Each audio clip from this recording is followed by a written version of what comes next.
Hello everyone and welcome back. This class is for old third year batch. মাঝখানে 4-5টা দিন আমরা class upload করতে পারিনি শারীরিক সমস্যার কারণে। যাই হোক, আজ থেকে আপলোড হবে ক্লাস রেগুলারলি। যে টপিকটা আজকে আমরা করব সেটা হচ্ছে উইলফ্রেড ওয়েনের anthem for doomed youth. Wilfred ওয়েনের দুটো টেক্সট আছে আমাদের দেখবি, তার মধ্যে এটা ফার্স্ট আমরা করছি, অ্যান্থেম ফর ডুমড ইউথ। তো কবিতাটা টেক্সট তো আমরা অনেক পরে করব, তার আগে টেক্সট আমরা হয়তো কালকে কি পরশুর ক্লাসে করব। তার আগে যেটা জানতে হবে সেটা হচ্ছে একটা জেনারেল ইন্ট্রোডাকশন কিন্তু আমাদের দরকার। যে কোনো টেক্সট করার আগে আমরা সেই টপিকটা সম্বন্ধে, সেটা ড্রামা হোক কি পোয়েট্রি হোক কি নভেল হোক কি যে কোনো জনরা অফ লিটারেচার হোক না কেন, অ্যাটলিস্ট আমাদেরকে আগে জানতে হবে যে সেটা সম্বন্ধে কিছু বেসিক নলেজ আমাদের থাকতে হবে, as a result of which will help us to rather understand the poem in a better manner. তো সবচেয়ে প্রথম যেটা আমরা জানবো anthem for the doomed youth সম্বন্ধে, যে এটা তো কবিতা অবশ্যই, কিন্তু কবিতারও বিভিন্ন জনরা হয়, টাইপ হয়। যেমন ধর dramatic monologue, war poetry, sonnet, ballad, ode, lyric, metaphysical poetry. তাহলে সেরকমভাবেই আমাদেরকে জানতে হবে যে এই যে সনেটটা, এই যে কবিতাটা আমরা পড়বো, এটার জনরাটা কী বা টাইপটা কী। এটা যদি আমরা দেখি কবিতার স্ট্রাকচারটা দেখলে বুঝতে পারবো যে 14 লাইন আছে দেখবি, এবং সেই কারণে এটাকে আমরা বলছি একটা সনেট। এবং মাথায় রাখতে হবে যে আইডিয়াল সনেট হতে গেলে অনেকের এটা ভুল ধারণা আছে যে 14 লাইন থাকলেই কোনো কবিতাকে আমরা সনেট মনে করি। বাট ইয়েস, অবভিয়াসলি 14 লাইন্স একটা অত্যন্ত গুরুত্বপূর্ণ কুইন্টেসেন্সিয়াল ফিচার যেটা আমরা বলছি সনেটের, কিন্তু তার মানে এই নয় যে 14 লাইন থাকা মানেই সেটা কিন্তু আইডিয়াল সনেটের এক্সাম্পল। 14 লাইনের সঙ্গে সঙ্গে আরও দুটো বৈশিষ্ট্য থাকতে হবে, তবেই গিয়ে আমরা সেটাকে কিন্তু আইডিয়াল সনেট বলতে পারবো। 3টে টোটাল ফিচার হয়। যেমন দেখ, মেটাফিজিক্যাল পোয়েট্রি, যদি তোদের মনে আছে, মেটাফিজিক্যাল পোয়েট্রি আমরা সেই কবিতাগুলোকেই বলি যেখানে অন্তত 4-5টা বেসিক ফিচার থাকে, যেমন abrupt beginning, logical structure, metaphysical concept, mixture of logic and emotion, allusion, colloquial language. মনে পড়ছে? আবার যেমন ধর ড্রামাটিক মনোলগ আমরা দেখেছি, মাই লাস্ট ডাচেস দেখেছি আমরা, সেখানে দেখেছি আবার সেখানেও কিন্তু 3-4টে বৈশিষ্ট্য থাকে, single speaker, silent listener, abrupt beginning, এবং যে সিঙ্গেল স্পিকার হবে তার যে সাইকোলজি, সেই সাইকোলজিটা কিন্তু রিভিলড হবে তার কবিতার মাধ্যমে। যদি এই ফিচারগুলো কোনো কবিতার মধ্যে থাকে তবেই সেটাকে আমরা বলছি ideal example of dramatic monologue. ঠিক সেভাবেই একটা সনেটের কিন্তু মেন 3টে ফিচার থাকে। যদি সেই 3টে ফিচার সেই কবিতার মধ্যে থাকে, only then we can describe it to be an ideal example of a sonnet. তার মধ্যে প্রথম বৈশিষ্ট্য হচ্ছে 14 লাইন্স। সেকেন্ড যে ফিচার সেটা হচ্ছে রাইম স্কিম। এটা খুব গুরুত্বপূর্ণ। রাইম স্কিম হোপফুলি সবাইকারই জানা আছে, যদি জানা না থাকে টেক্সটটা একবার দেখবি। রাইম স্কিম বের করা খুব ইজি, বেবিস জব একটা। রাইম স্কিম বের করতে হবে, প্রত্যেকটা লাইনের শেষ ওয়ার্ডটা দেখতে হবে, সেই লাইনের শেষ ওয়ার্ডের সঙ্গে পরের লাইনের ছন্দের মিল আছে কিনা, বা 1 নম্বর লাইনের সঙ্গে 3 নম্বর, এমন কোনো নেসেসারি নেই বা নেসেসিটি নয় এটা যে 1 নম্বর লাইনের সঙ্গে 2 নম্বর লাইনে মিল থাকবে। 1-এর সঙ্গে 3-এর থাকতে পারে, 1-এর সঙ্গে 4-এর থাকতে পারে, বোঝা গেছে? কিন্তু রাইম স্কিম থাকবে, ব্ল্যাঙ্ক ভার্স হবে না। সনেট, আইডিয়াল সনেট কখনো ব্ল্যাঙ্ক ভার্স হবে না। এবারে যদি আমরা এই কবিতাটা দেখি, দেখি ফার্স্ট লাইনটা আছে, what passing bells for these who die as cattle. ক্যাটেলের পাশে স্মল লেটারে আমরা এ লিখব।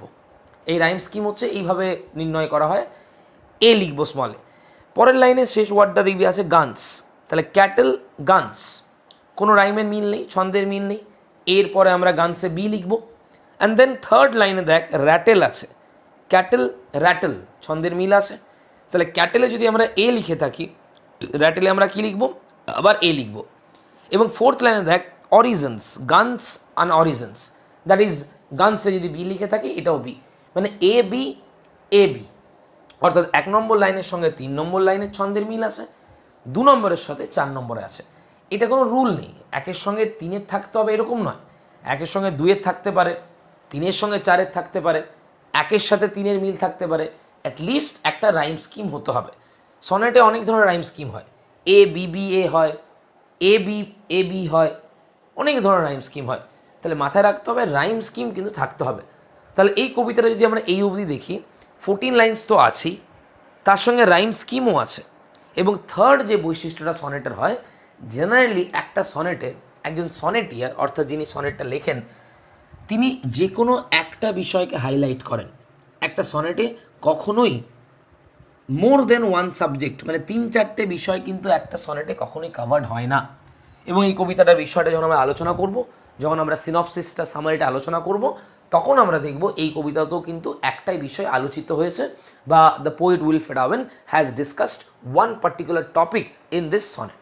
সো 3টে বৈশিষ্ট্যই যে ফিচারগুলো লাগে আইডিয়াল সনেট হওয়ার জন্য, 3টে বৈশিষ্ট্যই কিন্তু এই কবিতার মধ্যে প্রেজেন্ট আছে। 14 লাইন্স আছে, রাইম স্কিম আছে, as well as one subject highlighted হয়েছে এই কবিতার মধ্যে। So we can describe this particular poem to be an ideal example of a sonnet. তাহলে প্রথম যে জিনিসটা জানলাম আমরা, একদম পয়েন্ট পয়েন্ট ছোটো ছোটো করে আমরা জানবো। সবচেয়ে প্রথম যেটা জানলাম যে উইলফ্রেড ওয়েনের এই টেক্সটটা অ্যান্থাম ফর ডুমড ইউথ, এইটা হচ্ছে an ideal example of a sonnet. এরপরে দ্বিতীয় জিনিসে আসবো যে থিমটা কি। দেখ, জনরাটা বা টাইপটা হচ্ছে সনেট, তাই না? মানে 14 লাইন হলেই, রাইম স্কিম থাকলেই, একটা বিষয় আলোচিত হলেই সেটা সনেট বলা যায়।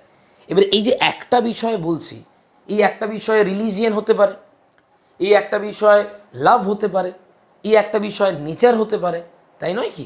তাহলে এবার আমাদের জানতে হবে যে what is the theme of this sonnet.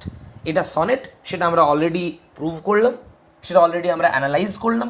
Now we will have to understand what is the theme of this particular sonnet. এই সনেটের থিম হচ্ছে war, the horror, the pity, the pathetic condition which the soldiers have to face in the war field, in the battlefield, that is highlighted here in this sonnet by the poet Wilfred Owen. এই প্রসঙ্গে একটা কথা বলে রাখি, war poetry কিন্তু একটা particular genre. 1914 থেকে 1918, খুব মন দিয়ে শুনবি জায়গাটা, 1914 থেকে 1918 হিস্ট্রি অফ ম্যানকাইন্ডে অত্যন্ত জটিল একটা সময়। কারণ এই সময় কিন্তু মানবজাতি দেখেছে দ্য ফার্স্ট ওয়ার্ল্ড ওয়ার, ভয়ঙ্কর, ডেভাস্টেটিং, ডিস্ট্রাকটিভ যে ওয়ার্ল্ড ওয়ার 1, সেই ওয়ার্ল্ড ওয়ার 1 কিন্তু 1914 থেকে 1918 মধ্যে, এই 4 বছরের মধ্যে সংগঠিত হয়। এবং ওয়ার পোয়েট্রি কোনগুলোকে বলে, খুব মন দিয়ে শুনবি। অনেকের ধারণা আছে শুধুমাত্র যুদ্ধ এই বিষয় নিয়ে যারা কবিতা লিখেছেন তাদেরকেই ওয়ার পোয়েট বলে, আর তাদের কবিতাকেই ওয়ার পোয়েট্রি বলে। এই তথ্যটা পার্টলি কারেক্ট, এই তথ্যটা কমপ্লিটলি ট্রু নয়, এই তথ্যটা পার্টলি কারেক্ট। একটা বেসিক ডিফারেন্স আছে, যুদ্ধ নিয়ে লিখলেই কিন্তু ওয়ার পোয়েট বলা হয় না।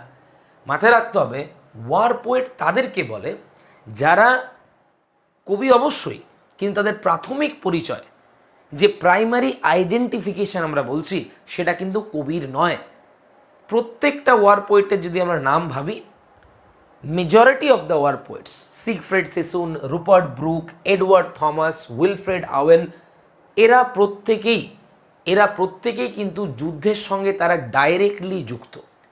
এই উইলফ্রেড ওয়েনেরই কথা যদি আমরা বলি, তার কবি হিসাবে পরিচিতিটা কিন্তু সেকেন্ডারি পরিচিতি। তার প্রাথমিক বা প্রাইমারি আইডেন্টিফিকেশন হচ্ছে he participated actively in the first world war. প্রথম যে বিশ্বযুদ্ধ হয়েছিল 1914 থেকে 1918, সেই বিশ্বযুদ্ধে অ্যাক্টিভলি একজন সৈনিক হিসাবে অংশগ্রহণ করেছিলেন কিন্তু এই উইলফ্রেড ওয়েন। আরও ডিটেলসে আমরা যাব যখন ডিটেলস ইন্ট্রোডাকশনটা আলোচনা করব। এইটুকু জেনে রাখো এখন যে উইলফ্রেড ওয়েন তার প্রাইমারি পরিচয় হচ্ছে he was not a poet, he was a warrior who actively participated in the First World War, which was held between 1914 to 1918.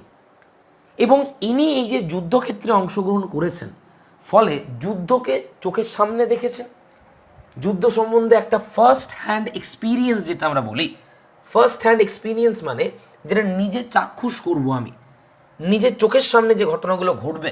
R second hand experience হচ্ছে আমি নিজে সেটা দেখিনি, অন্য কারোর মুখ থেকে শুনেছি, এবং তার মুখ থেকে শোনার পরে আমি তথ্যটা পেয়েছি বা জ্ঞানটা অর্জন করেছি।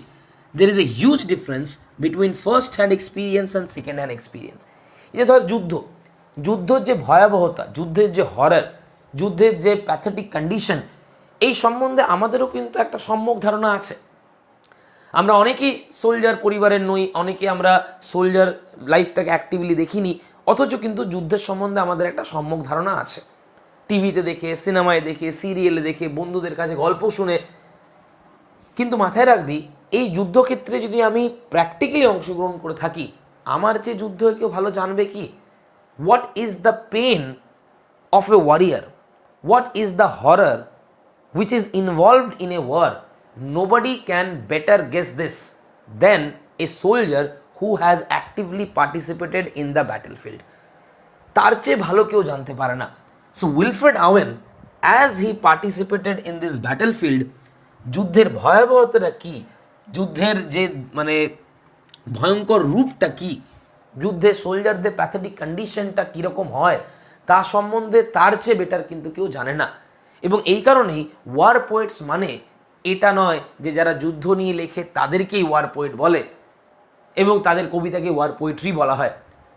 যদি আমরা টার্মটার ডেফিনেশন ভাবি যে ওয়ার পোয়েট্রি কি, না প্রথম বিশ্বযুদ্ধ 1914 থেকে 1918 যেটা সংগঠিত হয়েছিল, সেই বিশ্বযুদ্ধে যারা অংশগ্রহণ করেছিলেন এবং অংশগ্রহণ করার ফলে তারা যে অভিজ্ঞতা অর্জন করেছিলেন, সেই অভিজ্ঞতাকে যারা কবিতার মাধ্যমে ফুটিয়ে তুলেছেন, সেই অভিজ্ঞতাকে অ্যাবসলিউটলি প্র্যাকটিক্যাল ম্যানারে, লজিক্যাল ম্যানারে, absolutely in a very picturesque manner, ছবির মতন করে যারা সেই যুদ্ধক্ষেত্রে অর্জন করা যে অভিজ্ঞতা সেটা কবিতার মাধ্যমে ফুটিয়ে তুলেছেন, তাদেরকে বলা হয় ওয়ার পোয়েট, আর তাদের লেখা কবিতাকে বলা হয় war poetry.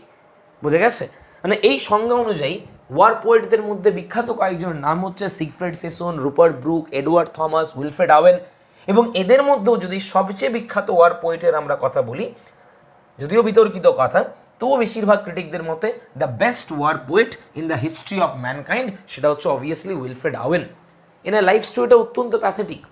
He was not a soldier, কিন্তু যখন ফার্স্ট ওয়ার্ল্ড ওয়ার হয়, এমার্জেন্সির সময় ইয়াং যারা আছে, ইয়াং জেনারেশন, এটা আমাদের দেশেও, সব দেশেই এটা প্রভিশন আছে, যদি ইমার্জেন্সি সিচুয়েশন হয় যুদ্ধক্ষেত্রে, সেক্ষেত্রে সরকার কর্তৃপক্ষ যে কোনো সময়ে ইয়াং জেনারেশনকে উইদাউট এনি ট্রেনিং তারা কিন্তু তাদেরকে যুদ্ধক্ষেত্রে নিয়ে যেতে পারে দেশ সেবার কাজে।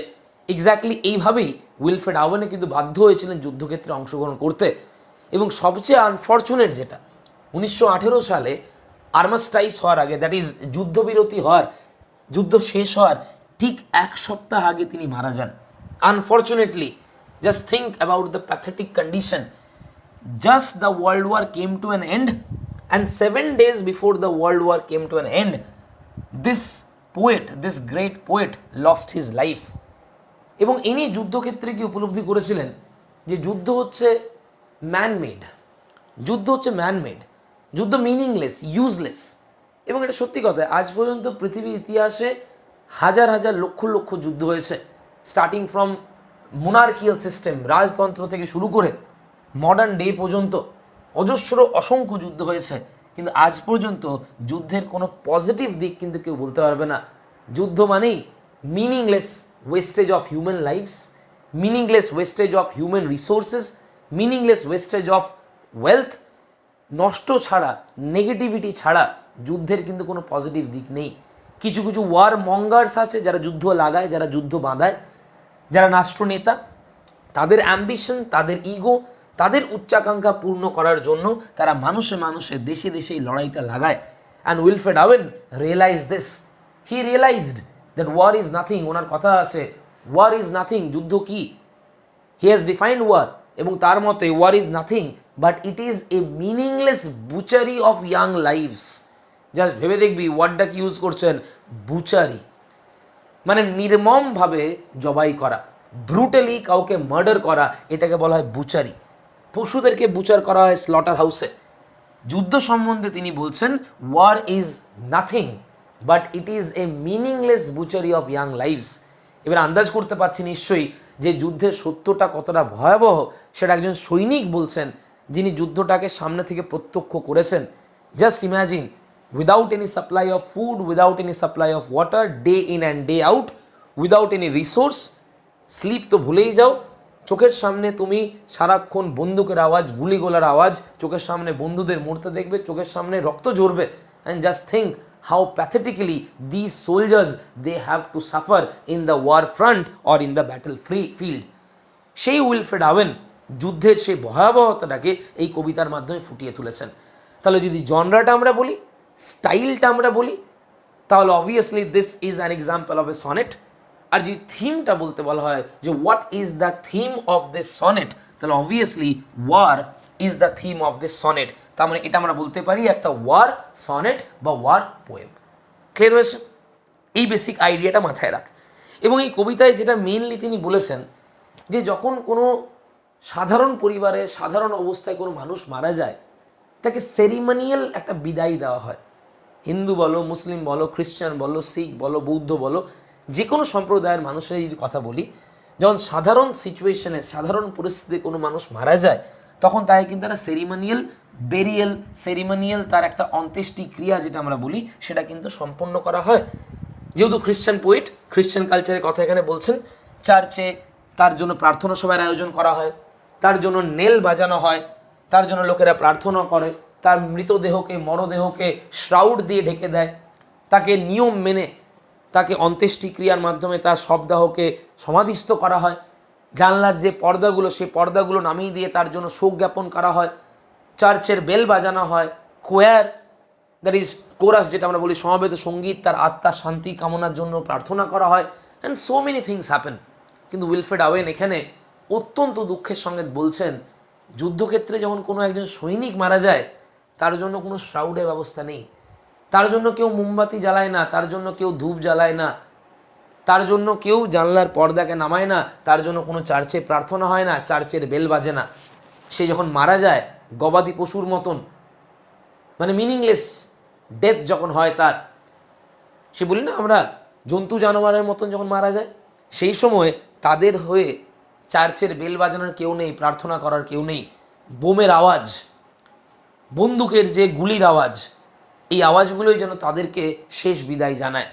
In a very pathetic manner, in a very sad, full of grief তিনি দেখাচ্ছেন যে একজন সৈনিকের জীবনটা কতটা জটিল, একজন সৈনিকের শেষ যাত্রাটা কতটা নিঃসঙ্গ, কতটা একাকী, কেউ চোখের জল ফেলার নেই, কেউ মোমবাতি জ্বালানোর নেই। এবং এই কবিতাগুলো এতটা জনপ্রিয় হওয়ার কারণ ভাববি, যুদ্ধ নিয়ে তো আজকে আমিও কবিতা লিখতে পারি, তুমিও লিখতে পারো, কিন্তু সেই যুদ্ধের কবিতাটা হবে ফর্ম্যালিটি থাকবে, তার মধ্যে কিন্তু ইমোশন যেটা আমরা বলছি, প্যাশন যেটা বলছি, রিয়েলিটি, সেই রিয়েলিটি জায়গা থাকবে না। কারণ আমাদের যুদ্ধক্ষেত্র সম্বন্ধে এই বাস্তবিক অভিজ্ঞতা নেই, আমাদের কিন্তু সেকেন্ড হ্যান্ড এক্সপিরিয়েন্স আছে। এই কারণেই যুদ্ধের কবিতা কিন্তু, যারা যুদ্ধের কবি, যাদের ওয়ার পোয়েট বলা হচ্ছে, তাদের কবিতা এতটা পপুলার, এতটা জনপ্রিয়। এবং যুদ্ধের বিষয় নিয়ে যতজন যুদ্ধের কবি যুদ্ধের কবিতা লিখেছেন, তাদের মধ্যে প্রত্যেকেই যুদ্ধের ভয়াবহ দিকটা তুলে ধরেছেন, যুদ্ধের যন্ত্রণার দিকটা, যুদ্ধের আতঙ্কটা, যুদ্ধের হরারটা, ডিস্ট্রাকশনটা তুলে ধরেছেন। ব্যতিক্রম যে নেই তা নয়, তাদের মধ্যে একজন ব্যতিক্রমী আছেন অবশ্যই, রুপার্ট ব্রুক, যিনি যুদ্ধকে গ্লোরিফাই করেছেন, যিনি যুদ্ধকে গৌরবের দেখিয়েছেন, যিনি যুদ্ধক্ষেত্রকে একটা অপরচুনিটি হিসেবে দেখিয়েছেন, যেখানে সৈনিক তার দেশ মায়ের ঋণ শোধ করার একটা অপরচুনিটি পেয়েছে, একটা প্ল্যাটফর্ম পেয়েছে, যেখানে সৈনিক জীবন দেওয়া মানে তার দেশ মায়ের ঋণ সে শোধ করছে, দেশ মায়ের প্রতি তার যে কর্তব্য সেই কর্তব্য সে পালন করছে। অবভিয়াসলি রুপার্ট ব্রুকের কবিতা কিন্তু যুদ্ধকে গ্লোরিফাই করা হয়েছে, কিন্তু exception is not an example. যদি আমরা সমস্ত ওয়ার পোয়েট্রির কথা ভাবি, ওয়ার পোয়েটদের কথা ভাবি, তাহলে majority of the war poets, 90% of the war poets, তারা কিন্তু যুদ্ধের ভয়াবহ দিকটাই তুলে ধরেছেন। And Wilfred Owen is also not an example, it is also not an exception. তিনিও যুদ্ধের ভয়াবহ দিকটাই কিন্তু তুলে ধরেছেন। উইলফ্রেড আওয়েন একবার তাকে জিজ্ঞেস করা হয়েছিল তার কবিতা সম্বন্ধে, তিনি নিজেই তখন বলেছেন যে I am not concerned with poetry. ভেবে দেখবি, উনি নিজেই মেনে নিচ্ছেন যে আমার কবিতার মধ্যে যদি তুমি ওয়ার্ডসওয়ার্থিয়ান বিউটি খোঁজো, শেলির মতন স্প্লেন্ডিড ইমেজারি খোঁজো, তাহলে সেই সব তুমি আমার কবিতায় পাবে না। কারণ আমি তো কবিতা নিয়ে কনসার্ন নই, আমার উদ্দেশ্যটা কবিতা লেখা নয় তো, মাই সাবজেক্ট ইজ ওয়ার। এটা আমার কথা নয়, এটা উইলফ্রেড আওয়েনের বিখ্যাত কথা। আমার বিষয় হচ্ছে war and the pity of the war. ওয়ারের যে যন্ত্রণা, ওয়ারের যে করুণ দিকটা, সেটা হচ্ছে আমার বিষয়, সেটা ফুটিয়ে তোলাই হচ্ছে আমার উদ্দেশ্য। The poetry is in the pity. কি সুন্দর লাইনটা ভাব, I am not concerned with poetry my subject is war and the pity of the war, the poetry is in the pity. অর্থাৎ কি বলতে চাইছেন ভাব একবার, যে আমি কবিতা নিয়ে বিন্দুমাত্র আগ্রহী নই, আমার বিষয়বস্তু কবিতা নয়, আমার বিষয়বস্তু যুদ্ধ এবং যুদ্ধের যে করুণ ভয়াবহ দিকটা সেটা, এবং সেটাকে ফুটিয়ে তুলতে গিয়ে কবিতা হয়। অর্থাৎ আমার এই পিটিটার মধ্যে কবিতা আছে, বুঝতে পারছিস? The poetry is in the pity, অর্থাৎ আমি যে যুদ্ধের ভয়াবহ দিকটা ফুটিয়ে তুলি, সেটা ফুটিয়ে তুলতে গিয়ে একটা কবিতা রচনা হয়ে যায়। আমি কবিতা লিখতে গিয়ে কবিতা লিখি না, কারণ স্বাভাবিক কথা, কবিতা কারা লেখে? একটা যুদ্ধের যেখানে ক্রমাগত গুলির বর্ষণ হচ্ছে, যেখানে বোমের আতঙ্ক, যেখানে এই মুহূর্তে প্রাণ আছে পর মুহূর্তে নেই, এই মুহূর্তে যায় কথা বলতে দেখছিলে তোমার পাশে, সেই লোকটা পর মুহূর্তে একটা ডেড বডিতে রূপান্তরিত হচ্ছে, সেখানে you can never imagine a person to compose poetry. কখনোই সে কবিতা লিখতে পারে না, সে আসলে যুদ্ধের ভয়াবহ দিকটা তুলে ধরছে এবং সেটা তুলে ধরতে গিয়ে তার কবিতা রচনা হচ্ছে। দুটো লাইন ভেবে দেখ উইলফ্রেড ওয়েনের বলা, একটা হচ্ছে ওয়ারের definition, war is nothing but meaningless butchery of young lifes, আর এই সম্বন্ধে কবিতা সম্বন্ধে তার বলা কথাটা ব্রিলিয়েন্ট একটা সনেট। তাহলে এইটুকু অন্তত আমরা জানলাম এখন ওয়ার পোয়েট কাদেরকে বলে। উইলফ্রেড ওয়েন একজন ওয়ার পোয়েট এবং তার এই anthem for the doomed youth একটা ওয়ার পোয়েট্রি, এবং এটার যদি আমরা জনরাটা বলি, স্টাইলটা বলি, অবভিয়াসলি এটা একটা সনেট। সুতরাং এক কথায় বলতে পারি this is a war sonnet বা war poem where the poet Wilfred Owen has brilliantly highlighted the pain, the grief, the pathetic condition which each and every soldier তাদেরকে যুদ্ধক্ষেত্রে ফেস করতে হয় সেটা তুলে ধরেছেন based upon his first hand experience of the battlefield. তার যে নিজস্ব অভিজ্ঞতা আছে তার উপর ভিত্তি করে তিনি এই যুদ্ধের ভয়াবহ যে করাল রূপটা, সেই রূপটা কিন্তু তার পাঠকদের সামনে ফুটিয়ে তুলেছেন। এবং যদি সনেটের সম্বন্ধে মনে আছে, ফার্স্ট ইয়ারের সনেট আমরা ডিটেলসে করেছিলাম। সনেট জেনারেলি বলছি এই কারণে, কারণ এই দুটো বাদ দিয়েও আরও অনেক ধরনের ভ্যারাইটি হয়। জেনারেলি সনেট দু ধরনের হয়, ইটালিয়ান সনেট বা যেটা আমরা পেট্রার্কান সনেট বলছি, অর ইংলিশ সনেট, আরেকটা হয় English sonnet or Shakespearean sonnet. দুটো সনেটই 14 লাইনের, কিন্তু এই দুটো নাম হচ্ছে তাদের স্ট্রাকচারটার উপর ভিত্তি করে। ইটালিয়ান সনেট হচ্ছে সেই সনেটগুলো যেটা দুটো স্ট্যান্ডা থাকে, 8 লাইন এবং 6 লাইন, 8 6 14। 8 লাইনের স্ট্যান্ডাকে অক্টেভ বলে, 8 মানে অক্টা, সেখান থেকে অক্টেভ, আর 6 লাইনের স্তবকটা বলা হচ্ছে সেস্টেট। অর্থাৎ যে সনেটগুলো দুটো স্ট্যান্ডায় ভাগ হবে, 8 লাইনের একটা অক্টেভ, 6 লাইনের একটা সেস্টেট, সেই ধরনের সনেটকে বলা হয় Italian sonnet or Petrarchan sonnet. Petrarchan এই কারণে বলা হয় কারণ এই যে ইটালিয়ান সনেট, এই যে স্ট্রাকচারটা 8 আর 6, এটা প্রথম যিনি সৃষ্টি করেন তার নাম হচ্ছে ইটালিয়ান পোয়েট পেট্রার্ক, এবং সেহেতু তার নাম অনুযায়ী এটাকে নাম দেওয়া হয়েছে পেট্রার্কান সনেট। তাহলে সনেটটা যদি স্ট্রাকচার দেখিস, যে পিডিএফটা হোয়াটসঅ্যাপ গ্রুপে দিয়েছি, তাহলে দেখবি 8 লাইনে একটা স্ট্যান্ডা এবং তার সঙ্গে হচ্ছে 6 লাইনে আরেকটা স্ট্যান্ডা। So obviously this is an ideal example of an Italian sonnet. তাহলে যে তথ্যগুলো এখনো পর্যন্ত আমরা জানলাম সেগুলো একবার ভেবে নে। এটার যদি জনরাটা বলি আমরা সনেট, কেন সনেট বললাম সেটা নিশ্চয়ই বুঝতে পারলি। এটা যদি থিম বলি আমরা ওয়ার পোয়েট্রি, ওয়ার পোয়েট্রি কোনগুলোকে বলে, ওয়ার পোয়েট কাদেরকে বলে সেটা জানলাম। উইলফ্রেড ওয়েনের সম্বন্ধে একটুখানি জানলাম আমরা, যে তার এই কবিতাটা বেসড করে হচ্ছে কিসের উপরে না, তার first hand experience which he earned in the battlefield.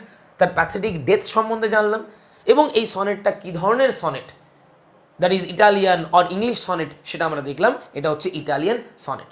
এবং বিষয়বস্তুর সম্বন্ধে একটা আমরা সামগ্রিক আইডিয়া পেলাম, যে বিষয়বস্তুটা কি না, যুদ্ধক্ষেত্রে যে গবাদি পশুর মতন, জন্তু জানোয়ারের মতন যেভাবে সৈনিকরা মারা যায়, যাদের শেষকৃত্যকে স্মরণীয় করে রাখার মতন কেউ নেই, যাদের শেষ বেলায় কোনো কাছের লোক যাদেরকে শেষবারের জন্য বিদায় জানানোর নেই, তাদের জন্য মোমবাতি জ্বালানোর নেই, তাদের শেষ বিদায়টাও হয় কিন্তু সেই গোলাগুলির আওয়াজের মধ্যে, এবং রাত্রির অন্ধকার যেন সেই তাদের শ্রাউডের মতন কাজ করছে।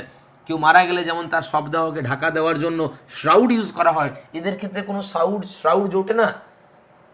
এদের ক্ষেত্রে রাত্রির অন্ধকারই যেন এদেরকে সেই শ্রাউডে মুড়ে দিচ্ছে।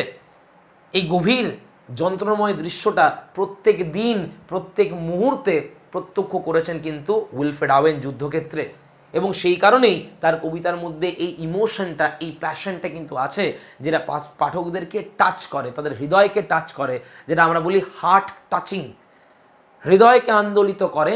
বিকজ তার এই বর্ণনাটা কিন্তু কোনো সেকেন্ড হ্যান্ড এক্সপিরিয়েন্সের ভিত্তিতে বর্ণনা নয়, তিনি সামনে থেকে যা দেখেছেন, সামনে থেকে যা প্রত্যক্ষ করেছেন, তারই বর্ণনা কিন্তু তার কবিতাগুলোর মাধ্যমে দিয়েছেন।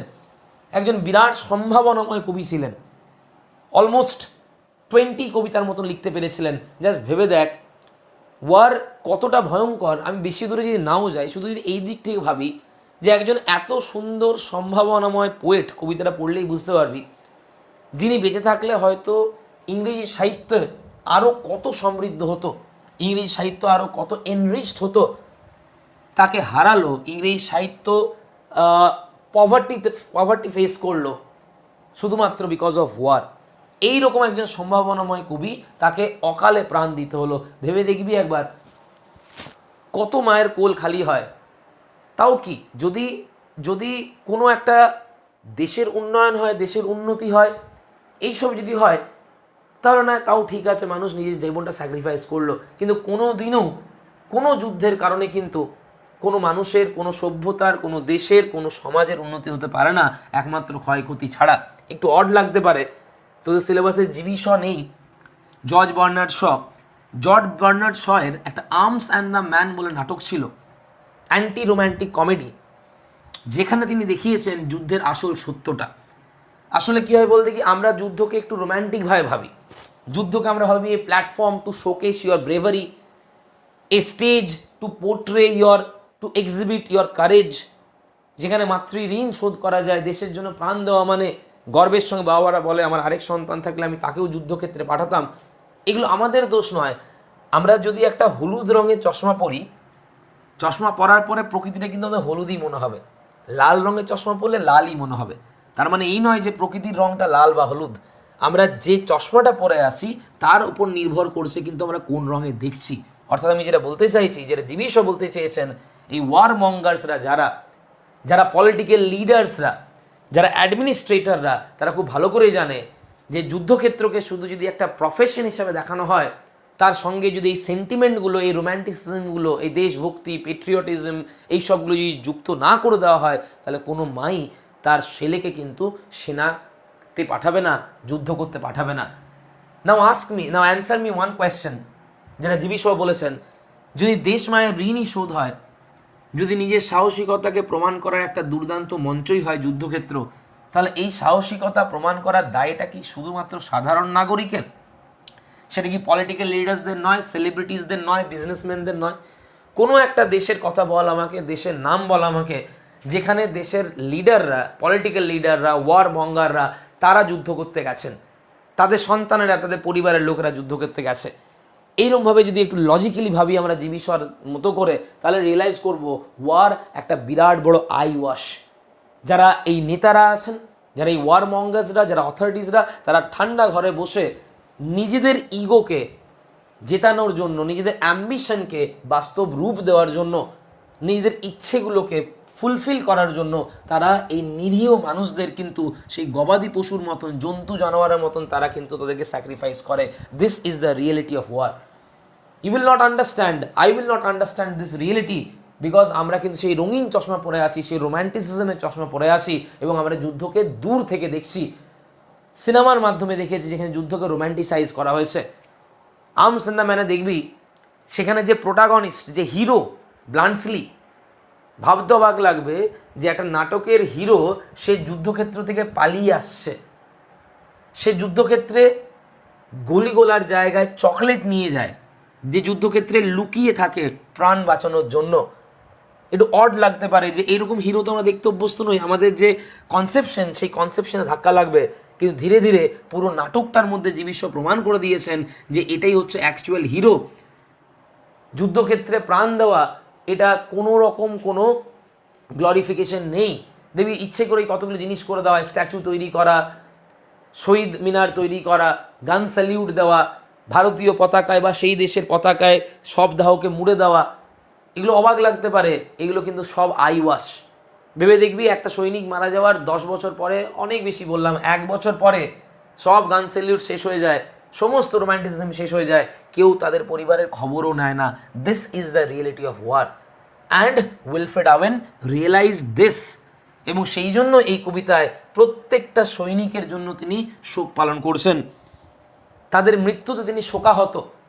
কিভাবে তারা পশু জানোয়ার, জন্তু জানোয়ারের মতন, ক্যাটেলের মতন, ক্যাটেল ওয়ার্ডটা আমার ইউজ করা নয়, টেক্সটে ইউজ হবে, দেখবি প্রথম লাইনটাই দেখবি, তাহলে তুই বুঝতে পারবি। What passing bell for these who die as cattle. These মানে এখানে এই ডেড সোলজাররা, এই মৃত সৈনিকেরা যারা গবাদি পশুর মতন, জন্তু জানোয়ার মতো মারা যাচ্ছে, তাদেরকে শেষ বিদায় কোন বেলের মাধ্যমে জানানো হয়, কোন চার্চের বেল বাজানো হয়? অ্যান্সারটা কি? নাথিং। নাথিং, কোনো ব্যবস্থা নেই এদের জন্য, কেউ মনেও রাখে না এদেরকে। Just think of this brilliant poem. আশা করব মোটামুটি একটা আইডিয়া কবিতার সম্বন্ধে আমরা পেয়েছি। খুব একটা ডিফিকাল্ট কবিতা নয়, যেহেতু সনেট একটাই বিষয় হাইলাইট করা হয়েছে, এই বিষয়টাই আছে কবিতার মধ্যে। এরপরে যে পিডিএফটা দিয়েছি আমরা, সেই পিডিএফটা একটু বের করে দেখবি, সেখানে পয়েন্ট ওয়াইজ করে দেখবি। জেনারেল ইন্ট্রোডাকশন একটু দেওয়া আছে উইলফ্রেড আওয়েন সম্বন্ধে প্রথমে, দেন দেখবি জেনারেল ইন্ট্রোডাকশন একটা কবিতা সম্বন্ধে, মানে সামারি টাইপের, অ্যান্ড দেন টাইটেল, অত্যন্ত ইম্পর্টেন্ট কিন্তু টাইটেলটা শর্ট কোশ্চেনের জন্য, anthem for the doomed youth. আমরা একটা একটা করে এই তিনটে পার্ট কিন্তু দেখে নেবো। একটু পিডিএফটা সামনে রাখবি বা শুধু মন দিয়ে শুনবি তাহলেও হবে। একটা হচ্ছে general introduction about Wilfred Owen, অবশ্যই যে কবি সম্বন্ধে আমরা পড়ছি, যেহেতু একটা অন্যরকম কবিতা, সেহেতু কবি সম্বন্ধে আমাদের একটু জানতেই হবে। দেন আমরা জানবো অবশ্যই general introduction about the poem, কবিতা নিয়ে কিছু একটু জানবো ডিটেলসে, কী বলা হয়েছে অক্টেভ পার্টে, কী বলা হয়েছে সেস্টেড পার্টে, মানে একটা সামারির মতন। And then obviously the most important point, that is the title. এই তিনটে পয়েন্ট আমাদের দেওয়া আছে পিডিএফে, এগুলো একটু একটু দেখবো।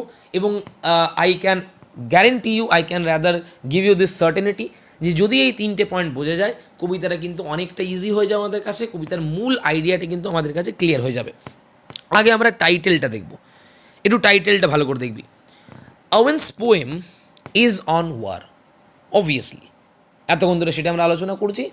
এই কবিতার বিষয়বস্তু হচ্ছে যুদ্ধ, এই কবিতার থিম হচ্ছে যুদ্ধের ভয়াবহতা, যুদ্ধের যে বিভীষিকাময় রূপ, যুদ্ধের যে করাল রূপ, সেইটা হচ্ছে এই কবিতার বিষয়বস্তু। Owen's poem is on war, এবং যুদ্ধের কোন দিকটা? On the brutal business of war. আমি একটু আগেই বললাম যুদ্ধের দুটো দিক হয়, একটা রোম্যান্টিক দিক যেখানে যুদ্ধকে গ্লোরিফাই করা হয়, আর একটা হয় যুদ্ধের ভয়ঙ্কর রূপ যেটা হচ্ছে ব্রুটালিটি।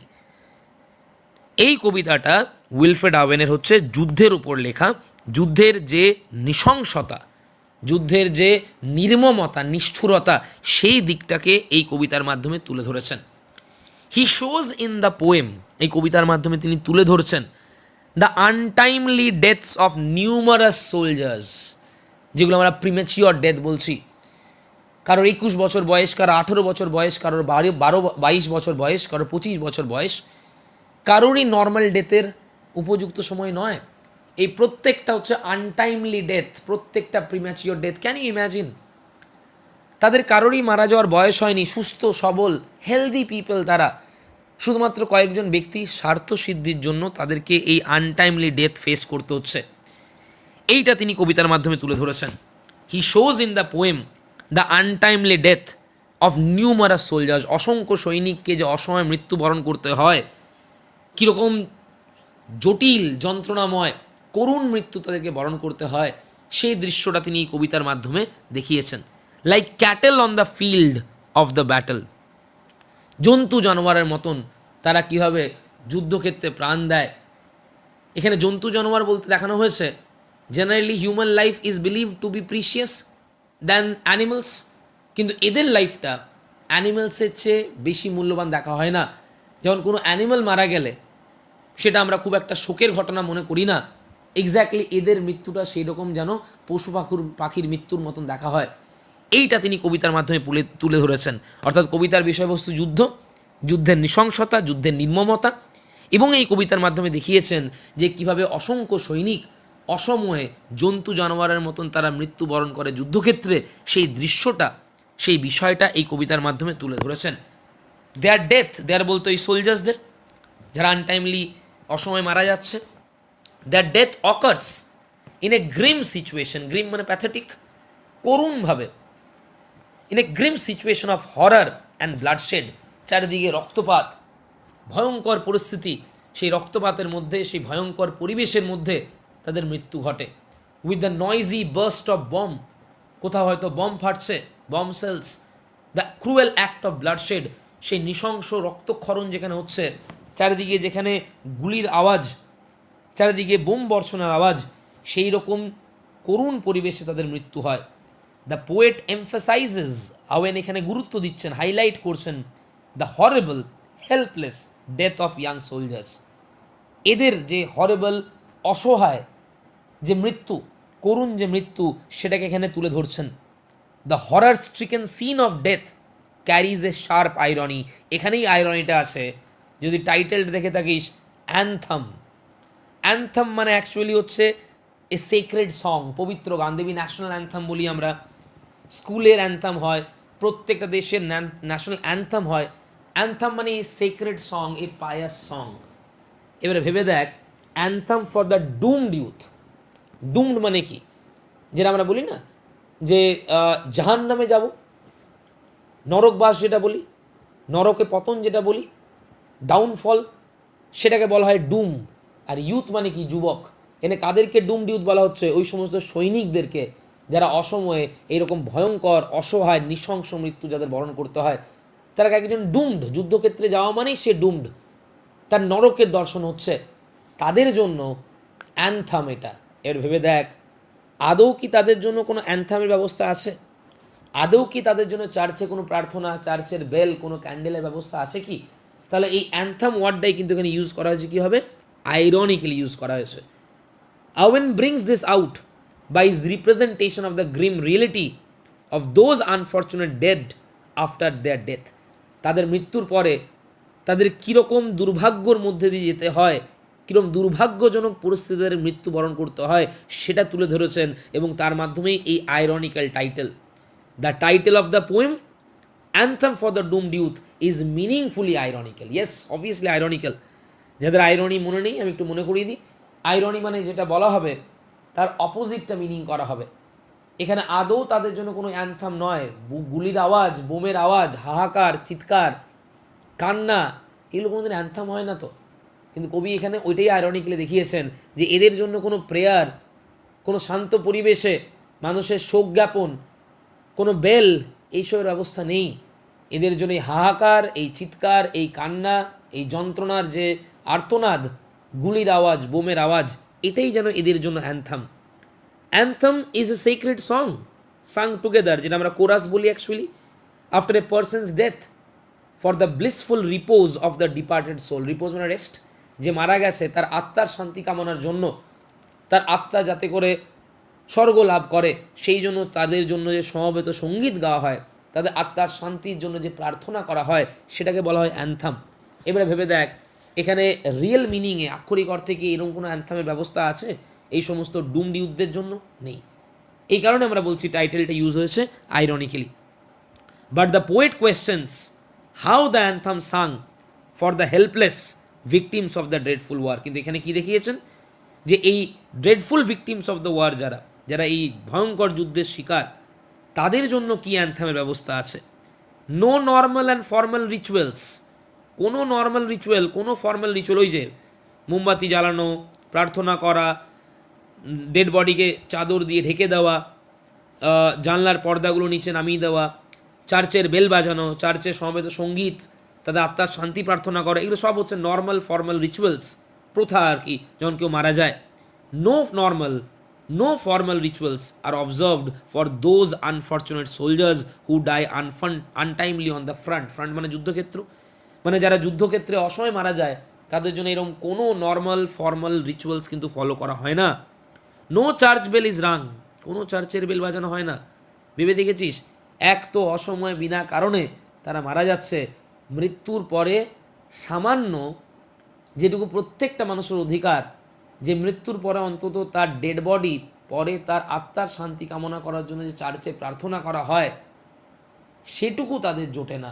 Can you imagine? ভেবে দেখবি, আমরা যতই শিক্ষিত হই না কেন, আমাদের মধ্যে একটা ট্র্যাডিশন আছে, যে যেই কালচারে হও না কেন, প্রথা মেনে অন্ত্যেষ্টি ক্রিয়া যেটা আমরা বলি, বা শেষকৃত্য যেটা বলা হচ্ছে, ফিউনারাল সেরিমনি, সেটার ব্যবস্থা কিন্তু করা হয়। Now imagine the life of a soldier. যুদ্ধক্ষেত্রে হয়তো বিদেশের মাটিতে সে ধরা পড়েছে, বা বিদেশের মাটিতে হয়তো সে গুলি আহত হয়ে মারা গেছে।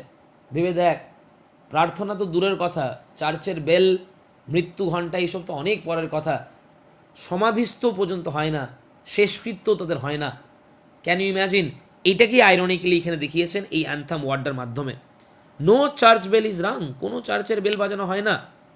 নো প্রেয়ার ইজ আটার্ড, কোনো প্রার্থনা করা হয় না। No voice of mourning is heard, কোনো শোকের যে আওয়াজ, শোকের যে প্রকাশ, সেই শোকের প্রকাশ শোনা যায় না। কে তাদের মৃত্যু শোক প্রকাশ করবে? তারা তো তাদের পরিচিত relatives, near and dear ones থেকে বহু দূরে। No shroud covers the dead bodies, no blinds, blinds মানে ওই জানলার যে পর্দা, আর drawn down to mark the death, মানে তাদের মৃত্যুর শোক প্রকাশ করার জন্য কোনো জানলার পর্দা নিচে নামানো হয় না। দে ডাই অ্যান্ড লাই ডেড, তারা সেখানেই পড়ে থাকে amid the terrifying and violent sites and sound, সেই যুদ্ধক্ষেত্রে যেখানে ভয়ঙ্কর দৃশ্য, ভয়ঙ্কর আওয়াজ, সেখানেই কিন্তু তারা পড়ে থাকে। The title of the poem also mention the term doomed youth. Doomed youth কাদেরকে বলা হয়েছে বুঝতে হবে নিশ্চয়ই। To indicate the pathos of the untimely and horrible end of the young soldiers, কতটা ভয়ঙ্কর এদের পরিণতিটা, সেটা বোঝানোর জন্য ডুমড ওয়ার্ডটা ইউজ করা হয়েছে, যেটা হচ্ছে ডাউনফল টু হেল, নরকপাত যেটা আমরা বলি। এদের যুদ্ধক্ষেত্রে যাওয়া মানে এদের নরকে পতন হওয়া, নরকে স্থান হওয়া, নরকে দৃশ্য দেখা। The title of the poem also mentions the term doomed youth to indicate the pathos of the untimely and horrible end of the young soldiers as the helpless prey to the man made war. দেখেছিস, এটাই ছিল Wilfred ওয়েনের মতামত যুদ্ধ নিয়ে। যুদ্ধ হচ্ছে man made, মানুষের সৃষ্টি। Those young soldiers R faded, এদের ভবিতব্যই হচ্ছে এরা ডুমড। এরা যে মুহূর্তে যুদ্ধক্ষেত্রে অংশগ্রহণ করতে গেছে সেই মুহূর্তে কিন্তু ডুমড হয়েছে। সৌভাগ্যবশত যারা ধর মারা যায়ও নি, যারা বেঁচেও গেছে, তারা চোখের সামনে অসংখ্য মানুষের মৃত্যু দেখেছে। তারা চোখের সামনে তাদের প্রিয় মানুষগুলো, প্রিয় বন্ধুগুলোকে মৃত্যুর কোলে ঢলে পড়তে দেখেছে। দিনের পর দিন, রাতের পর রাত মৃতদেহের মাঝখানে কাটিয়েছে। এটা কি ডুম নয়? As the innocent cattle on the fierce battle field, নিরপরাধ জন্তু জানোয়ারদের যেমন স্লটার হাউসে স্লটার করা হয়, ঠিক একইভাবে এদের যুদ্ধক্ষেত্রে নিয়ে গিয়ে এদেরকে স্লটার করা হয়, এদেরকে বুচার করা হয়। দ্য ভেরি টাইটেলটাই ইজ শার্পলি অ্যান্ড অ্যাপ্টলি মানে appropriately used to bring out the wasteful ferocity of war. এই যুদ্ধের যে ভয়ঙ্কর দিকটা, যুদ্ধের যে নৃশংস দিকটা, এই যে যুদ্ধের যে ওয়েস্টটা, হিউম্যান লাইফসের কতটা মিনিংলেস ওয়েস্টেজ হয়, সেই দিকটা আরও ভালো করে প্রকট করেছে কিন্তু এই টাইটেলটা। আমি যে একটু আগে বলছিলাম, দেখবি ওয়ার বিষয় নিয়ে যারা কবিতা লেখেন তাদেরকেই যদি আমরা ওয়ার পোয়েট বলতাম, আর তাদের কবিতাকে যদি ওয়ার পোয়েট্রি বলতাম, তাহলে তাদের কবিতার মাধ্যমে কিন্তু দুঃখটা হয়তো আসতো, ফর্মালি হয়তো সেই বর্ণনাই পেতাম, কিন্তু এই যে ইমোশনটা, এই যে একটা যেন সেই ফার্স্ট হ্যান্ড এক্সপিরিয়েন্স, যুদ্ধে এই যে বর্ণনার যে করুণ দিকটা আমরা পেলাম, এই বর্ণনার মধ্যে যে ইমোশনটা, যে প্যাশনটা আছে, যে রিয়েলিটিটা, অথেন্টিসিটিটা আছে, সেটা কিন্তু ওয়ার পোয়েট ছাড়া অন্য কারোর কবিতার মধ্যে কিন্তু আমরা এই অথেন্টিক যে বর্ণনাটা সেটা কিন্তু পেতাম না। এবার বুঝতে পারছি টাইটেলটা তাহলে আইরনিক বলতে পারি। অ্যানথাম মানে কেউ মারা গেলে তাদের জন্য যে শোকসভার আয়োজন করা হয়, যে প্রার্থনা করা হয় চার্চে, যে সমবেত সঙ্গীত গাওয়া হয়, সেটা অ্যানথাম। আসলে এখানে দেখাতে চাইছেন এইরকম কোনো অ্যানথাম এই ডুমড ইউথদের জন্য নেই। এদের জন্য যে অ্যানথাম সেটা হচ্ছে গুলির আওয়াজ, সেটা হচ্ছে বোমের বর্ষণের আওয়াজ, সেটা হচ্ছে হাহাকার, চিৎকার, কান্নার আওয়াজ, আর্তনাদের আওয়াজ। So the title itself is very suggestive, is very appropriate. কবিতাটা পড়ার আগে শুধু এই টাইটেলটাই যদি আমরা আলোচনা করি, দুটো ওয়ার্ড, অ্যানথাম ওয়ার্ডটা আইরনিক্যাল ইউজ আর ডুমড ওয়ার্ডটা ভেবে দেখ, তাহলেই কিন্তু একটা আইডিয়া আমরা পেয়ে যাব যে কবিতাটাতে কবি এই সমস্ত সৈনিকদের কোন করুণ দিকটা ফুটিয়ে তুলেছেন, কতটা ভয়ঙ্কর দিকটা তিনি ফুটিয়ে তুলেছেন। এরপর আমরা দেখব একটুখানি general introduction about the poem, তারপর আমরা উইলফ্রেড ওয়েনকে অবশ্যই আসবো। জেনারেল ইন্ট্রোডাকশনটা দেখে নিবি, মানে এক কথা যদি আমরা বলি summary of the few poems, ব্র্যাকেটে দেখবি অ্যাবাউট 20, মানে তিনি খুব কম কবিতা লেখার সুযোগ পেয়েছিলেন, আনটাইমলি মারা গিয়েছিলেন যেহেতু যুদ্ধক্ষেত্রে, প্রায় 20টার মতন। Written by Wilfred Owen, a soldier poet, this is a touching one. এটা কিন্তু অবশ্যই হৃদয় স্পর্শ করবে, এটা ওই 20টার মধ্যেও কিন্তু একটা স্পেশাল জায়গা এটা আছে। The poet who wrote from the trench, হ্যাঁ আর একটা কথা বলে রাখা ভালো এই প্রসঙ্গে, উইলফ্রেড ওয়েনকে ওয়ার পোয়েট তো বলাই হয়, সোলজার পোয়েটও বলা হয়, বা ট্রেঞ্চ পোয়েট বলা হয়। ট্রেঞ্চ মানে যুদ্ধক্ষেত্রে যে বাংকার বা যে সুড়ঙ্গগুলো করা হয় সেগুলোকে ট্রেঞ্চ বলে। এবারে এনাকে ট্রেঞ্চ পোয়েট বলে, তার মানে এই নয় যে ইনি যখনই কবিতা লিখতেন গর্তের মধ্যে বা ওই সুড়ঙ্গের মধ্যে ঢুকে লিখতেন। যুদ্ধ মানেই সুড়ঙ্গ, যুদ্ধ মানেই বাংকার, যুদ্ধ মানেই ট্রেঞ্চ, এবং তার প্রত্যেকটা কবিতা কিন্তু যুদ্ধক্ষেত্রেই লেখা। ওই সুড়ঙ্গের মধ্যেই, ওই বাংকারের মধ্যেই, ওই গুলিগোলার বর্ষণের আওয়াজের মধ্যেই কিন্তু তার কবিতাগুলো লেখা, এবং এই কারণেই তাকে বলা হয় ট্রেঞ্চ পোয়েট। কেন ইমোশন আসবে না তুই ভেবে দেখ না। আজকে যদি আমাকে করোনার ভয়াবহতার কথা বলতে বলা হয়, একটু ভেবে দেখবি আজ থেকে 6 বছর পরেও কিন্তু আমাদের মনে থাকবে 2020 সালের এই ভয়াবহতার গল্প। কিন্তু আজকে যদি আমার পরিবারের দুজন অসুস্থ হয়, তারা যদি ভেন্টিলেটারের মধ্যে থাকে, আমার অসংখ্য আত্মীয়রা যদি আক্রান্ত হয়, বাড়িতে যদি অন্নের জোগান না থাকে, এই সময় যদি আমাকে লিখতে বলা হয় করোনাকে নিয়ে, সেটা বেশি ভয়ঙ্কর হবে না আজ থেকে 6 বছর পরে বেশি ভয়ঙ্কর হবে? বা টিভিতে দেখে লোকের বাড়ির গল্প শুনে যদি লিখি সেটা বেশি ভয়ঙ্কর হবে? ভেবে দেখ, ট্রেঞ্চের মধ্যে থাকতে থাকতে, যেখানে একদিকে গুলি চলছে, বোমের আওয়াজ শোনা যাচ্ছে, হয়তো পাশের সোলজার তার বন্ধু ছিল যে সে মারা গেছে, সেই রকম পরিস্থিতিতে, সেই রকম পরিবেশে লেখা তার কবিতা। তো অবভিয়াসলি তার মধ্যে অথেন্টিসিটি, রিয়েলিটি, বাস্তবটা, যুদ্ধের ভয়ঙ্কর দিকটা কতটা ভয়ঙ্কর সেটা ফুটে উঠবেই। দেখে নাও, the poet who wrote from the trench amid the active scenes of war. দেখেছিস, মানে যুদ্ধ চলছে যখন অ্যাক্টিভলি, সেই অবস্থায় লেখা কবিতা এগুলো। With all its horror and death, this is a vivid description. Vivid মানে ক্লিয়ার ডেসক্রিপশন, যেটা আমরা বলি পিকচারেস্ক। মানে বর্ণনাটা যদি মন দিয়ে পড়ি আমরা, আমাদের মনে হবে যেন আমরা সেই জায়গায় পৌঁছে গেছি। উইলফ্রেড ওয়েন যে যুদ্ধের ভয়ঙ্কর দিকটা দেখেছেন, প্রত্যক্ষ করেছেন, তার কবিতা পড়লে আমাদের মনে হবে আমরা যেন ছবির মতন সেই ভয়ঙ্কর দিকটা দেখছি। This is a vivid description of the awful. Awful মানে এখানে ভয়ঙ্কর। কার্নেজ মানে হত্যালীলা যেটা বলি, অন দ্য ব্যাটল ফিল্ড, কীভাবে ভয়ঙ্কর হত্যালীলা চলে যুদ্ধক্ষেত্রে, তার কিন্তু একটা স্পষ্ট পিকচারেস বর্ণনা তার এই কবিতার মাধ্যমে তিনি আমাদের সামনে তুলে ধরেছেন। The poet expresses here what he personally saw and felt as an active soldier. নিজে কি দেখেছেন, নিজে কি অনুভব করেছেন, তার অনুভবটা কি যুদ্ধকে নিয়ে একজন অ্যাক্টিভ সোলজার হিসাবে, সেইগুলোই কিন্তু এই কবিতায় ফুটিয়ে তুলেছেন। Of course Owen himself also lost his life on the battle field a week before the cessation of war. Cessation মানে দ্য স্টপ অফ ওয়ার, যুদ্ধবিরতির 1 সপ্তাহ আগে তিনি মারা যান। The poem was posthumously publish. Posthumously নিশ্চয়ই জানিস, না জানা থাকলে শুনে নিবি।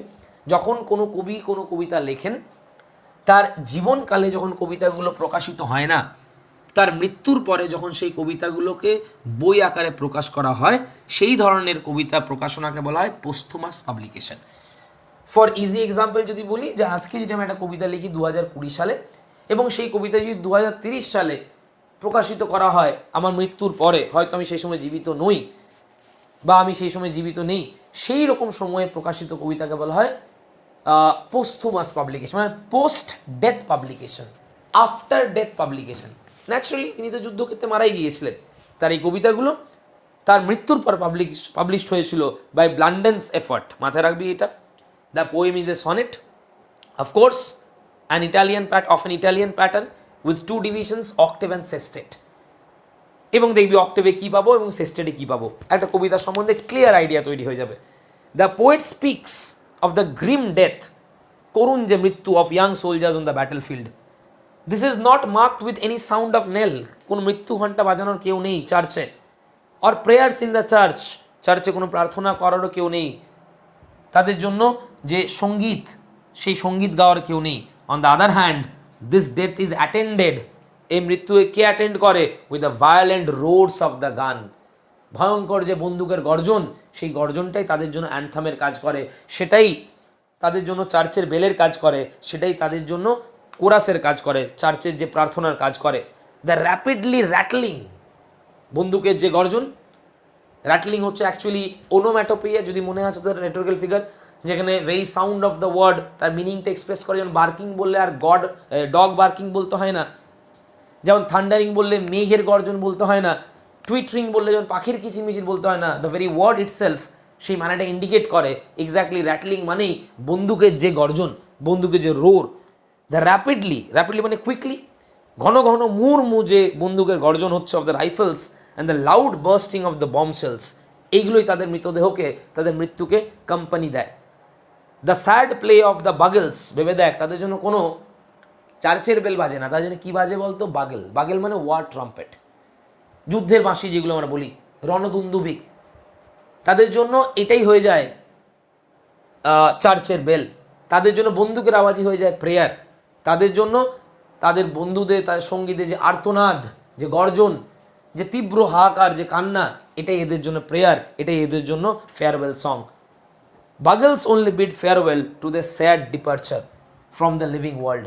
এই জীবিত জগৎ থেকে তারা যখন মৃত্যু জগতে যায়, ইহলোক থেকে পরলোক তারা গমন করে, তখন এই বাগেলের সাউন্ড, এই বম শেলের সাউন্ড, এই রাইফেলের র্যাটলিং সাউন্ড, এইগুলোই তাদেরকে ফেয়ারওয়েল জানায়, এইগুলোই তাদেরকে কোম্পানি দেয়, এইগুলোই তাদেরকে শেষ যেটা বিদায় জানায়। সেই স্টেটটা দেখবি কি আছে? The poet thinks sadly that no candle will be lit up by their fellows. Fellows মানে রিলেটিভস বলতে পারি, পরিচিত বন্ধু বান্ধব। কোনো মোমবাতি জ্বালানো হবে না। খ্রিস্টানদের মধ্যে এই মোমবাতি জ্বালানো একটা রিচুয়াল, কোনো মৃত্যুর পরে মানুষকে স্মরণ করার জন্য। কোনো মোমবাতি জ্বালানো হবে না এদের জন্য। To honour this dead soldiers, এদের সম্মান জ্ঞাপন করার জন্য, এদের মৃত্যুটাকে বা মৃত্যুতে শোক পালন করার জন্য কোনো মোমবাতি জ্বালানো হবে না।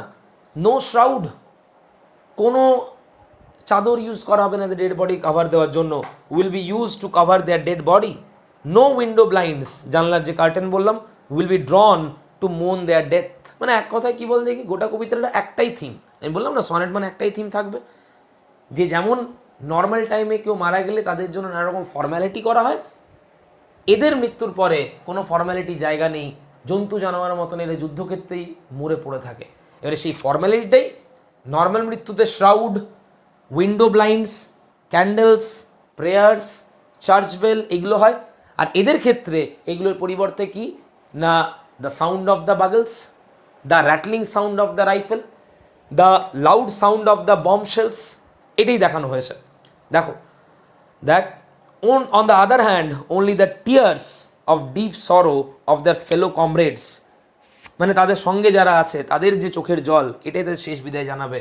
The paleness of the beloved girls' face, ভেবে দেখেছিস এদের বাড়িতে হয়তো কারো স্ত্রী ছিল, কারো হয়তো প্রেমিকা ছিল, তাদের যে পেলনেস, পেলনেস মানে বুঝতে পারছিস তো, বিবর্ণ হয়ে যাওয়া, অর্থাৎ চরম দুঃখটা তাদের মনে। And the closing dusk, dusk মানে গোধূলি, যেটা বলছি সন্ধেবেলা, ডন ডাস্ক, অ্যাকচুয়ালি গোধূলি নয়, গোধূলি মানে টয়লাইট হয়, ডাস্ক মানে সন্ধেবেলা, সূর্য অস্তমিত হয় যেটা বলছি।